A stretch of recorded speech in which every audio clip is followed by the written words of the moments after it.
مامۆستانی زانکۆ ڕۆشنبیران لە پارێزگای هەڵەبجە بە گرنگیەوە دەڕواننە لیستی 147 کۆمەڵی دادگەری کوردستان و دەڵێن بە پشتیوانی خۆی گەورە لیستە ئیسلامیەکەی هەڵەبجە کە بزوتنەوەی پەیوەندی ئیسلامی پشتیوانی بۆ دەربڕیوە درێژە بە شوناسی ئیسلامەتی لە مێژینەی هەڵەبجە دەدات.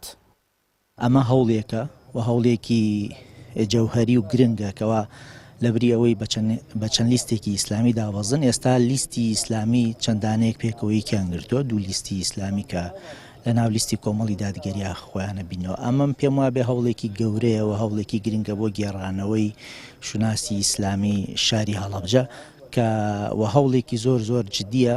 ئەمە کاریگەری ئەبێ لەسەرەوەی کە دووبارە هێزە ئیسلامیەکان لە هەڵەبجە بتوان پێگەی خۆیان بەدەست بێنەوە. خەڵک و وڵاتانی پارێزگای هەڵەبجە لیستی گوڵەگەرمەکەی کۆمەڵ و بزوتنەوەی پەیوەندی بە ئومێد و هیوا دەزانن تا شوناسی ئیسلامەتی و نازناوی ڕابوونی ئیسلامی ناوچەکە بپارێزێت. ئەبێ ئەم خەڵکەی پارێزگا و بازنەی هەڵەبجەی شەهید ئەوە بزانن کە هەڵەبجە مۆرکی ئیسلامەتی پێوە لکاوە، لێشی نابێتەوە. جامەت داوایان لێ یەکەین دەنگ بنە کاندیدەکانی کۆمەڵی دادگەری، داوا لە خەڵکی هەڵەبجە ئەەکەین، بازنەی هەڵەبجە هەورامانات کە متمانی خۆیان بنە ئەم کاندیدانە بۆ ئەوەی شوناسی ئیسلامی هەڵەبجە وەکو خۆی بمێنێت.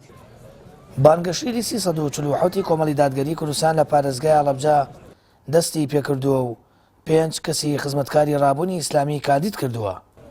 چاوی لەسەر متمانەی گەورە و بەرچاوی خەڵکی پارێزگاکەیە تا ئەو ئامانجە گەورەی هەیەی لە خزمەتکردنی خەڵکو و پاراستنی شوناسی کۆمەڵگەکەی بیێنێتە دی. سامان فەتاح، کەناڵی ئاسمانی پەیام، هەڵەبجە.